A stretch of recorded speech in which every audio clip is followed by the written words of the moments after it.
Incorporeime e mirei de redor para ver onde estaba. Notei un ruído enxordecedor que se achegaba, como para non notalo. Da hora que debía ser notábase ata unha mosca. Admito que incluso me chegou a asustar. Parecía que viña cara a min, pero non se vía nada, e non entendía por qué. As estrelas dábanme visibilidade dabondo como para velo se estivese ali, e non o vía. Non vía nada, só ese ruído. Cando xa a cousa non podía ir a máis, apareceu unha luz no horizonte, unha bombilla en fronte de min, que en segundos se convertiu nun foco que me miraba fixamente como interrogándome. Eu estaba acojonada, quería ir cara atrás, pero estaba sentada e non daba feito a poñerme de pé e a botar a correr. O único que conseguía era empurrarme, mellor dito, empotrarme no respaldo do banco, tanto que non sei como non o partín polo medio, ou como non quedei ali tipo tapete de ganchillo. Cando xa pensaba que se ia abrir unha comporta e se ia deslizar unha pasarela, baixar un cabezón baixiño cos dedos longos e mirada morriñenta señalando co índice iluminado cara ao ceo dicindo «Mi caza!», o ruído parou. A luz apagouse, acendiuse unha luz azul debaixo do que fose que estaba ali mirándome e vin con claridade unha especie de helicóptero que estaba doblando a hélice cara abaixo e empaquetándose ata quedar nun cadrado e baixou cara abaixo. Vale. Cara arriba non ia baixar. Apagouse a luz e todo quedou en calma de novo. Foi automático. Erguínme e fun mirar. Non había nada. Só un acantilado e auga. Augada de toda a vida. Salada, imagino. Estaba a marea alta, pero non da bondo como para probala. O caso é que, sendo de mar, estivese salada. Dei voltas de redor mirando para todas partes. Estaba en Oza e todo estaba tan tranquilo como debía estar. Botei a andar ata a taberna dos pescadores que había preto da antiga vía. Quería tomar algo para despexarme, para centrarme, aínda que tiña medo de contarle semellante cousa a alguén. Mentras camiñaba botei man do bolso. Tiña que chamar a Salva para que viñese e me axudase a baixar para ver o que había ali. Apalpei, pero non tiña o bolso. Deberame caer no banco. Estaba deitada cando espertei, igual a usara de almofada. Dei volta cara ao banco, todo seguía en silencio. Seguía todo oscuro, agas polas estrelas. No banco non había nada. Sentei desesperada. Non só tiña unha lagoa de sabe Dios cantas horas, perdera o móvil, non tiña cartos ni memoria suficiente para lembrar ningún número de teléfono. Non adiantaba nada indo á taberna, así que fun cara á casa. Estaba cansa, pero ali non facía nada.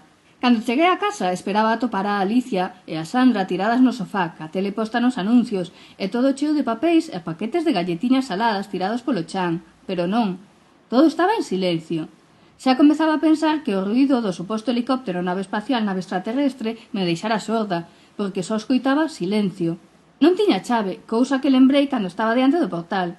Desexei que estivesen arriba, pero chamei e ninguén me abriu. Nese caso só quedaba coller unha pedra, romper o cristal que tanto me custara conservar enteiro e abrir desde dentro.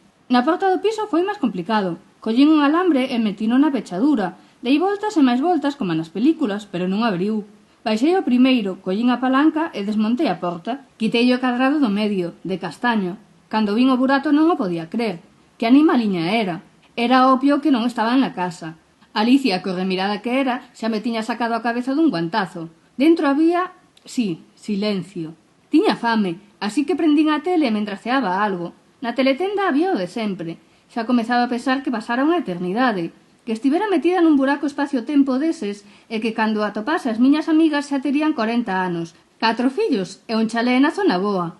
Dei o teletexto e respirei con alivio e con certa tristeza. Xa me afixera a idea de ser 10 anos máis nova que o resto e ter algo emocionante que contar.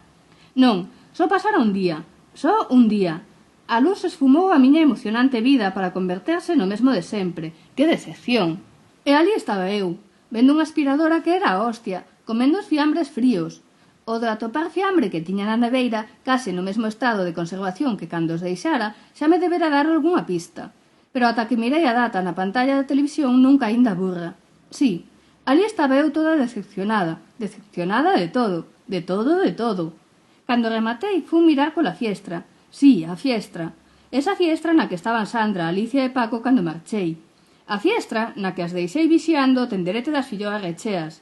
As mesas cubertas cas cortinas de veludo, as cortinas de veludo que agochaban os maletíns cheos de pasta que rescatáramos do subterráneo da Caixa Universal.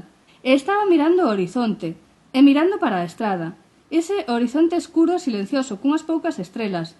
Esa rúa baleira e silenciosa. Baleira e silenciosa. Silenciosa sí, pero baleira. Baleira. Como que baleira? Os cartos? Onde estaban os cartos? O corazón comezou a latexar forte, moi forte, e eu a andar como unha histérica dun lado para outro, ata que me fun sentar diante da tele e lembrei que xa pasara un día desde que eu deixara todo o petate na rúa. Seguramente xa os colocaran. Salva había a topar unha solución de transporte. Tiña que falar con el. Non eran horas, pero tiña que saber o que fixera. Salva tardou en abrir. Xa me estaba dando por pensar que se me fugaran todos ao Caribe. De feito, Salva era o que dicía que quería facer. Abriu a fiestra e mirou como unha maruja das de antes, das que berraban «Joshua, como te coja te mato». Extrañoume, el abría sen máis, pero claro, non eran horas.